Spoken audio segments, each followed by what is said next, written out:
Hey Rip City, this is Anthony Simons, and it's time to open the briefcase with Casey Holdahl. Greetings, Blazer fans, and welcome to The Briefcase, episode 93 of The Briefcase. I'm your host, Casey Holdahl, and the NBA playoffs roll on, so in this edition, we'll briefly touch on every series and give quick updates on where each one of those series is at, have a little bit of clarification about the Trailblazers at the draft lottery, particularly in terms of the tiebreakers that the NBA announced this week, and we'll hear from both Toumani Camara and Dalano Banton at their exit interviews as we get close to completing that series on this edition of The Briefcase. After recording on Monday, there were a couple fantastic finishes, so let's go ahead and just break down all the games that have happened and are going to happen as the first round of the NBA playoffs roll on. Starting off with probably the least interesting series, Cleveland Cavaliers up 2-0 on the Orlando Magic after taking Game 2, 96-86 on Monday. There were two great games on Monday. The one game that wasn't great was Cavaliers Magic. That's one of the series that just doesn't really interest me all that much. If you're a Magic fan, I completely get it. If you're a Cavs fan, I completely get it. Otherwise, not a whole lot of intrigue in that one for me. I feel like Cavs win that one fairly easily. Game 3 is scheduled for Thursday, April 25th, 4 p.m. on NBA TV. So if you get off work early on Thursday and you have NBA TV still and you're interested, there you go. But it was the two nightcap games on Monday that, as you surely know by now, were absolutely fantastic. First one, Knicks end up scoring something like 8 points in the last 11 seconds to defeat the Philadelphia 76ers 104-101 Monday night at Madison Square Garden. Game 3 scheduled for Thursday, April 25th on TNT, 4:30 start time in Philadelphia. Just a wild scramble at the end of that game. Donte DiVincenzo ends up hitting the go-ahead three-pointer to cement that game for the Knicks. Looked like the Sixers actually might even that series at 1-1. Couple turnovers, Maxey getting the ball stolen. Jalen Brunson gets a ridiculous bounce on a three-point shot. Oregonian, or at least I believe he was born in Oregon, Isaiah Hartenstein gets an offensive rebound. Donte DiVincenzo gets the ball at the top of the key, nails a three-pointer, pandemonium in New York, Knicks up 2-0. And then in the game after that, the Denver Nuggets also took a 2-0 series lead versus the Los Angeles Lakers with a 101-99 victory in Denver. Nuggets were down something like 20 points, maybe 15 points at some point in time in that game. Rally in the second half. Jamal Murray, who had not been all that good throughout the game, hits a mid-range fadeaway shot over Anthony Davis as time expires to cap the rally and give the Nuggets, I think, their 10th straight victory versus the Lakers. Game 3 of that one also scheduled for Thursday, TNT, 7 o'clock in Los Angeles. I don't think the Nuggets are going to sweep that series, but when you lose the game the way the Lakers lost Game 2, particularly after LeBron turned back the clock, looked like vintage LeBron. I mean, LeBron's been great anyways, but he looked like a man possessed, still wasn't able to get the victory. When you lose a game like that, sometimes that finishes the series for you. We'll see if that's the case in Game 3. But while Monday's games were about great finishes, Tuesday's games were really more about evening the score. You had the Timberwolves, who did take a 2-0 series lead by defeating the Suns 105-93 in Minneapolis on Tuesday. To be perfectly honest, I've been a little surprised the Suns haven't been a bit more competitive in that series. Both games so far, they looked good for maybe a half, but the Timberwolves always looked like the better team, winning both those first two games by double digits. Suns just aren't deep enough. Kevin Durant, Devin Booker, Bradley Beal just doesn't really work as a lineup. I don't think, particularly we don't have a lot of guys behind those guys. Maybe DeAndre wasn't the cause of all your problems. I don't think the Suns win this series, but even if they did, they definitely don't make the finals.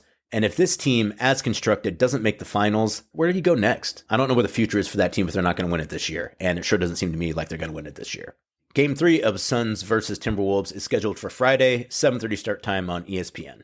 Then in the East, the Pacers even the series with the Bucks 1-1 by winning 125-108 Tuesday in Milwaukee. Pascal Siakam, 37 points, 11 rebounds, 6 assists, 34 points once again for Damian Lillard. Bucks not able to get the stops they needed to in that series. Obviously, you're always going to miss Giannis Antetokounmpo. They're really starting to miss him now. So now they got to go in and win one of these next two games in Indiana. If not, Bucks in a world of hurt. An early start for Game 3 of that one, Friday at 2:30 on ESPN. And then finally, you also had the Mavericks evening the series versus the Clippers with a 96-93 victory in Game 2 in Los Angeles Tuesday night. 34 points, 6 rebounds, 9 assists for Luka Doncic. You figure that the Mavs are probably going to have a bounce back after a really rough Game 1. I still think the Clippers end up winning the series, but I'll go so far as to say that whichever team wins Game 3 probably wins the series. Though, to be frank, that's probably the case in 90% of these series that are tied at 1-1. I don't know, someone's probably done the math on that, but either way, Mavericks Clippers does feel like a bit of a coin flip. And then you have the two straggler series. The Celtics still up 1-0 on the Miami Heat. Game 2 scheduled for Wednesday. That's tonight, 4 p.m. on TNT. Same with Pelicans Thunder. Thunder end up winning that game just barely. CJ can't get that buzzer beater to go as time expires. Game 2 also scheduled for Wednesday, 6:30 start time, also on TNT. TNT Wednesday night doubleheader. Heat, Celtics, Pelicans, Thunder. Still picking Boston to sweep that one. And kind of the same thing with the 76ers. Losing the game 1 the way the Pelicans lost game 1, particularly as hard as they had to fight to get into the postseason. Feels like they might be done unless they come out and give a great performance tonight. And in fact, I'll say if they don't win game 2 in Oklahoma City, I think maybe they get swept. How's that for a dumb prediction? But from the top level, I would say the first round of the NBA playoffs so far have been pretty good. Again, even the games that weren't especially close have been pretty good games. I think a lot for the league to be excited about going into the second round, which will probably start sometime in the next week and a half. All right, moving on to something that does pertain to the Portland Trail Blazers. The NBA broke the ties for the NBA draft lottery early this week, and the Trail Blazers lost the tiebreaker to the Charlotte Hornets, both teams with a 21-61 record. When the news came out, I had tweeted that what that meant was that the Hornets get a slightly better chance of getting a top 4 pick than the Trailblazers, which is true. The Charlotte Hornets now have a 13.3% chance of getting the top overall pick, while the Trailblazers have a 13.2% chance of getting the top overall pick. But there's actually something more important here. And it's that the NBA draft lottery is just for the top 4 picks. So what I mean for that, and you've probably heard this before, is that when they actually do the draft lottery, they're not picking every single one of those teams and saying, you're 13th, you're 12th, you're 11th, you're 10th. They're selecting for the actual top 4 picks, and then everything after that goes in terms of order. So what that means in terms of the tiebreaker is that if in the event that a team below Portland ends up jumping into one of those top 4 picks into the lottery, that means that all the teams get pushed down one spot. And why I'm mentioning this is that in that scenario, since Charlotte won the tiebreaker, they get the better spot. So, for example, say the Utah Jazz that have the 1, 2, 3, 4, 5, 6, 7, 8th best odds to get the top overall pick, 6% odds to get the top pick. Let's just go ahead and say the Jazz end up hitting those 6% odds and get the number 1 pick. Everything else stays the same. So Detroit gets the 2nd pick, Washington gets the 3rd pick, Charlotte would get the 4th pick, and Portland would get the 5th pick because of that tiebreaker. If Portland had won the tiebreaker in that scenario, they get the 4th pick and Charlotte gets the 5th pick. So that's not great. Portland basically by way of, it's not a coin flip, it's some kind of random drawing, but because they had the same record and because they lost, they could conceivably end up with one spot worse of a pick than they would have if they had won that. Now, it's also very possible that the lottery goes completely chalk and it doesn't end up making a difference. In fact, the odds say that's the most likely scenario, but that is something to consider when thinking about that tiebreak, is that it does have more of an effect than just getting that extra ping pong ball. Now, I think you can make a pretty good argument that in this draft especially, being one spot difference doesn't make all that much of a difference. There doesn't seem to be a whole lot of consensus. That might change as we get further in the pre-draft process. But if you assume that with this draft, it's going to be more about what each team needs and less about who the best player available is, being one spot back, which saves you a little bit of money, maybe not the worst thing in the world. I do still think you would probably rather have a better pick than a worse pick. But in this draft in particular, I just don't think it makes as much of a difference as it would have, say, in last year's draft. Also, I've noted multiple times that Blazers have the 33rd pick, which is the 3rd pick of the 2nd round in this draft. That is not the case. That pick actually goes to Milwaukee via Sacramento. And one thing that the tiebreaker did do as well is it flip-flopped, or at least it added a little bit of uncertainty into which team gets the 34th pick. Since the 2nd round draft order is the inverse of the lottery draft order, as in, if you lose a tiebreaker, you get the better 2nd round pick. It's also possible the Blazers end up with the 34th pick, which they got from Charlotte. I don't even know how they got it. I don't know if that's the Gary Payton trade. I don't know if that's from the Dame trade. One of the important things to remember about this too, and I've been reminding myself of this, is that all this stuff is just going to get figured out when they have the actual draft lottery. I don't even know if it's worth spending a whole lot of time trying to figure out which picks Portland has at this point. Lottery hasn't happened yet. We don't know for sure. When the lottery happens in mid-May, we'll have a better sense, not even a better sense, we'll have a concrete sense of which picks Trailblazers have. So as of right now, They have their first round pick that'll hopefully end up in the high lottery. They have the Warriors' first round pick, as long as that doesn't end up in the top 4, which is very unlikely, but still a probability of that happening. And then they have, I believe, the 33rd pick in the second round and the 40th pick also in the second round. I think I got that right. That could change. If it does change, I'll be sure to let you know. Or if I need to correct myself, I will also let you know. Also, shout out to Sean Hyken. He did a lot of the legwork on this second round stuff. Subscribe to the Rose Garden Report if you haven't already. Moving on, let's go ahead and hear from Toumani Camara, who discussed his rookie season at exit interviews last week. Toumani, one of the absolute bright spots of the season this year for the Trailblazers, arguably their best rookie this season. Really excited to see what we're going to see from Toumani going forward. It was really a bummer that his season got ended by that rib injury, but lots of great things for Toumani in his future. Over the course of the interview, Tu talks about his rookie season, having his season ended by that rib injury, which ended his goal of playing 82 games in his rookie season, the parts of his game he's looking to improve this offseason, his schedule during the offseason, including whether he's going to be at the Las Vegas Summer League, living in Portland, the competition or lack thereof of Portland's forwards, making plays with effort, and being one of the few players in the NBA out of Belgium. Always like hearing what Toumani has to say. Give it a listen if you haven't already. Toumani Camara at Exit Interviews. So just in general, how do you feel about your rookie season, particularly maybe in contrast to maybe what your expectations were going into it? A lot of up and downs. I think one of the things I like the most about the game of basketball is winning games. So it was a really tough years, but I feel like I was able to learn so much. Being able to be on the court a lot as a rookie, which I didn't expect. So just being able to being like a sponge and try to get better every game and every day, and just keep on learning, I think. What does it mean to you that you were able to make such a large impact in your first year? It's basketball, so I feel like I kind of get blinded by that, and just in a way, it's like I try to get on the court and try to help my team as much as I can. But yeah, looking back at it and looking at what I was able to do, I think it's something that I never expected, especially not knowing if I was going to get drafted and anything. I didn't know how the process was going to happen. So just very grateful to be able to have an impact on the team, be able to help a program, and be able to learn so much as a player too. I think it was an amazing year for me as a growing aspect, yeah. How disappointing was it for you, just kind of the final couple weeks of the season when they were giving all the younger guys kind of a lot of extended run that you had that injury and you weren't able to be out there with them? I mean, it's hard. It's hard, especially because one of my goals was to be able to play 82 games. I missed 3 games before my injury, but I was just trying to play as much as I can because I love the game so much, and I knew I was going to have more opportunity towards the end of the year. But life works in mysterious ways. So everything happens for a reason. I'm just grateful that I'm in the NBA, and I know my injury is not too bad. So I know I'll be able to be back by next year and be at a good spot. What's the timeline with it? Like, when are you going to be fully clear? Do you know? It's more like a feeling thing. It's ribs and stuff like that. So it's really how you feel. How can you be? I mean, right now there's probably like a couple of weeks where I can't do anything. But just trying to ramp it up from then. And then, it's just about how much can I control the pain. Why was one of your goals to play 82 games?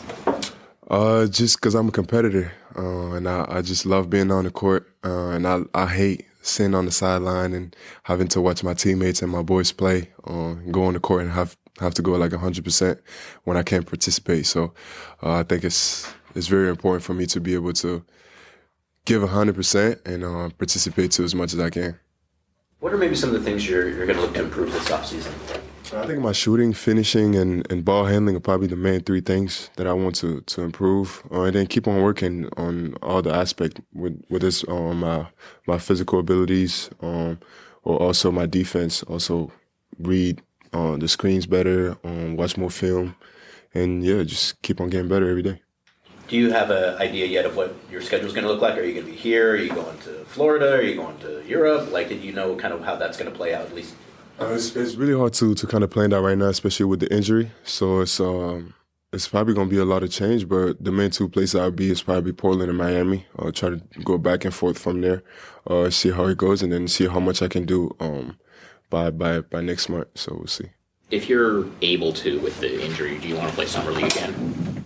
Whatever they want me to do, I'm still a first year. I still, like I said, I haven't played an 82 game yet, so I wouldn't be considered as a second year yet. But it's just being able to to just do whatever they want me to do, and just create that connection and build that trust and that respect between us. And then, yes, if they want me to play, I'll play, you know. Toumani, how important was it for you to kind of embrace the city too? Obviously, the team gave you the Maurice Lucas Award. I mean, how much did you want, to embrace the city, your first NBA city? It means a lot. Like I said, I wasn't ready for this. I mean, I didn't know if I was going to get drafted or if I was going to be in a situation where I was going to be able to play. So being able to have that support and all that work that I've been putting, being able to have that work being recognized, I think means a lot to me. And I mean, I can't complain. I feel like I'm in a great place. My whole family, my partner, everybody's feeling good here in Portland, and I'm feeling good here in Portland. And I just glad that I'm able to play and be able to participate and help the team win. So there's a lot of young forwards on this team. What was that competition like between you guys? It's funny because I didn't feel any competition. I think it was more a lot of respect between each and every one of us. And I think it's just motivation, try to do, knowing that you control what you can control. And if you're not playing, there's something that you could do better. If you are playing, that means there's something that you do good. And then just be able to understand that. I think we're not trying to, we're competing, of course, on and off the court. But it's not a toxic competition, if I would say. It's really friendly and really respectful. Kind of in that vein, you come into the season, you come off the bench, you end up getting a starting spot, you end up losing it, then you get back again. Kind of, what was it like in terms of just that process of playing and then not playing as much and then getting back in the lineup? Like, how did that feel from the perspective of, your first season, you're trying to figure things out? Well, it was really hard, I think, for everybody, especially with the number of injuries that we had and the number of changes that we had to make almost every game. But like I said, I think I was getting lost in a little bit, and I'm still a first year, so I'm a competitor. So of course I want to be on the court as much as I can, but I need to remember how much I have to learn still, and that it was my first year in the league, so I can't expect too much out of that. But it was a great year. It was a great year for me personally, being able to get on the court and be able to learn. You talked about the road trip where things kind of went sideways in New York, and the team kind of had a meeting and kind of reset some expectations, kind of what Casey was talking about for you. What did you kind of figured out from that point until now, and then kind of going into next year, not only kind of where you are on this team, but where your role is in the NBA and expectations of you kind of going forward for your career?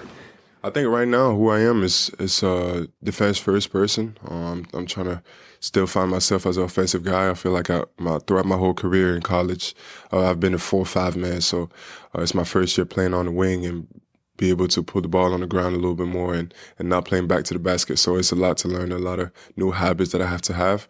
But I think my role gonna keep on growing, depending on how much work I put into my role, who I want to become. I think my shooting is going to get better. I think my ball handling is going to get better. So I don't want to put any limit on myself, but I think that's who I am right now. How do you enjoy earning that reputation of someone that brings toughness to the team, but also a defensive stopper? I love it. That's all I'm about. I'm all about effort and try to make winning plays and try to help the team. If the team need me to score, if the team need me to guard the toughest player, I think that I'm willing to do it. And like I said, I don't want to put that limit to myself. I think I have a lot more things to prove. But yeah, it's just very humbling and exciting that people can see that through me. Toumani, when we were in Boston, you weren't even playing. But there was Belgian media there asking about you and your season. What's that been like to have, not even just support, but just interest from your home country as a guy who, is one of the few players that's ever made it to the NBA from there? It's been crazy. It's been amazing. It's not a reaction that I was expecting, especially because basketball is not really a big sport back home. I know they go crazy for soccer and all that other stuff, but I didn't expect the fans and the community to go as hard as they did for basketball. So, like I said, it's very humbling, and it's a dream of mine that I always wanted to do, be able to represent my country, my family. So, just very grateful for the opportunity and be here today. Is there a Toumani Camara returns to Belgium tour that's going to happen or something? I have 2 basketball camps for the kids in July. So I will go there in July and try to spend time with the kids in the community, and at the same time try to spend some time with my family. So we'll see. So there you go, just the beginning for Toumani Camara. Also, please know that I am angling to try to get to Belgium this summer to cover one of those camps. I haven't been to Europe since one of my first seasons with the team, when I went and did stories about Nicolas Batum, Rudy Fernandez, and Sergio Rodriguez. Didn't make it to Belgium on that trip, though. Would like to check out Toumani in Belgium. Let's make it happen, folks. All right, now let's get to Dalano Banton's exit interview. Dalano talks about his first few months with the Trailblazers, the culture the Trailblazers are trying to instill here in Portland under Chauncey Billups, his thoughts on Scoot Henderson, and the importance of young players getting an opportunity. Blazers got Dalano Banton at the trade deadline from Boston, had a very nice stretch with the Portland Trailblazers, has a team option going into next season. A lot of people assume the Blazers will pick that up. I would assume the same as well, but I've also learned that it's a little hard to tell sometimes with those things. Either way, I think Dalano Banton proved that he's a guy who deserves more minutes, or is ready for more minutes in the NBA. Is he going to get as many minutes and as many opportunities as he got in Portland in the second half of the season somewhere else, or even in Portland next season? Probably not. But I think Dalano did show that he is an absolute player in this league, a guy who can come off to your bench, give you some nice minutes. At least he's able to hit that three-point shot consistently, as he did for the most part in Portland, other than in the last game of the season, where I think he went something like 0-14 from three. Kind of blew his percentage from three in that one game, but general, nice run for Dalano Banton. Let's go ahead and hear what he had to say at exit interviews. Dalano, just I guess in general, how do you view your time in Portland after obviously arriving here after the trade deadline? I just want to start off, I can't express, how thankful I am towards the whole organization. Just accepting me with open arms, from day one. Coming in, putting me in position to be aggressive, making sure I have everything I needed. I feel like I never missed a beat, when I came here. Obviously trying to get into the flow of things takes some time, but, just treating me as, one that I've been here since the beginning of the year, felt accepted. So I just want to shout out to everyone for that. Everyone here, dedicated to trying to win, building towards that. Everyone's locked in, grinding, doing their job to the best they can. But we're just trying to figure it out. Grinding this off season. So it's going to be a good off season. But yeah, man, I had a great time for the half of the season I was here. Put me in position to be aggressive, show what I can do in this league. And, like I told Joe, I told Chauncey, man, I'm just very, very thankful. They gave me the opportunity to feel like, I was a child out there playing. Like, this is what we dream of. So, I just always wanted this opportunity. But definitely just trying to piece it together and, contribute to winning next year. Dalano, what was your impression when you got traded here of like the culture that they're trying to build here? What was kind of your first impression? Well, I knew playing against, the team for a while, but, they're very young. So I knew that coming in. So that was really about it, just coming in what I thought. I just knew it was a very young team. A lot of talented guys. I also knew a lot of guys were hurt, so I knew I had an opportunity here. Like when I first got here, talking to Joe on the phone, him telling me I'm gonna have an opportunity, just be aggressive, be able to, make the most of it. And like when your number is called, like when opportunity meets preparation, like I feel like I prepared for the opportunity I got here, and I was able to show what I can do. What are your impressions of Scoot having seen his development kind of the second half of the season? Man, Scoot, it's funny too, because even before the season, I was talking to guys, I think JB on the Celtics, about Scoot. Yeah, man, he's nice. He's really good. He has an NBA body. He was ready from, the beginning. It just takes time in this league, man. Everyone wants you to, come in day one and just be the top of the top. It takes time. Scoot's very talented, hardworking.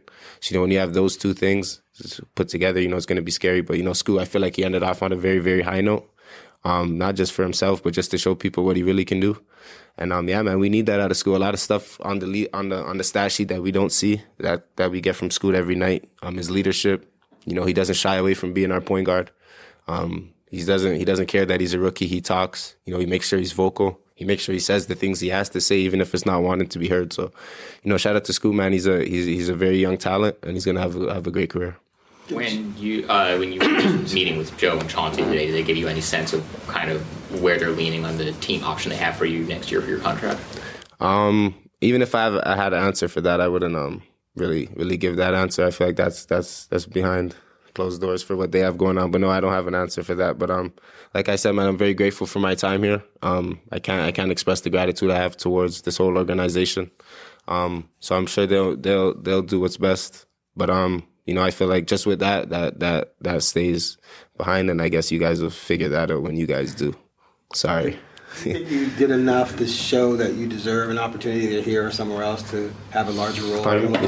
Do you feel like you did enough here to show that you deserve a better opportunity or a larger role somewhere else or here than you had in Boston?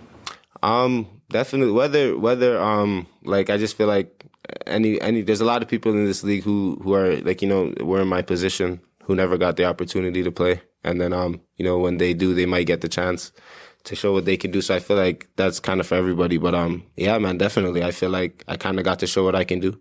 Definitely, with more guys out, the leash gets a little longer. So I'm not thinking I'm gonna get to put up those shots every night on any roster, which I don't expect to. I don't want to. That's not really what I want to do. I want to be aggressive, make plays for others, use what I can to get downhill, open the floor, and obviously if it's there for myself, take it and be aggressive. But yeah, I definitely know that.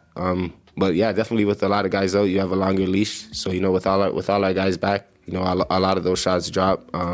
Finding ways to run to the corner, get open cuts. So you gotta be open to what the situation is, and you gotta know the situation, and you gotta just take full advantage of it. So I knew what I had here, and I was able to do that. Have you gotten any sense of whether you're going to be in the mix for a spot with the Canadian national team this summer? No, not sure. Definitely something I want to do. It's a dream come true for a lot of guys. Definitely getting the opportunity when it's, a time like this is definitely something that a lot of players from Canada want to get the opportunity to do. So it's going to be a dogfight, man. We have a lot of guys who are very, very talented. I think Canadian basketball is growing a lot. I think this year was our most year having NBA players in the league. But yeah, I definitely want to get a chance at that. I feel like I'm going to have to fight for a spot, which is cool. But it's going to be fun. It's going to be a dogfight, and yeah, it'll be fun. There you go, Dalano Banton at Exit Interviews, and since I'm already running long, I'm going to end it right there. Thank you for joining me on this edition of The Briefcase. We'll be back later on this week to wrap up Exit Interviews with Chauncey Billups and Joe Cronin. Maybe check in another mock draft as well. But until then, I am Casey Holdahl. You've been listening to The Briefcase. Like and subscribe wherever you get your podcasts. Go Blazers.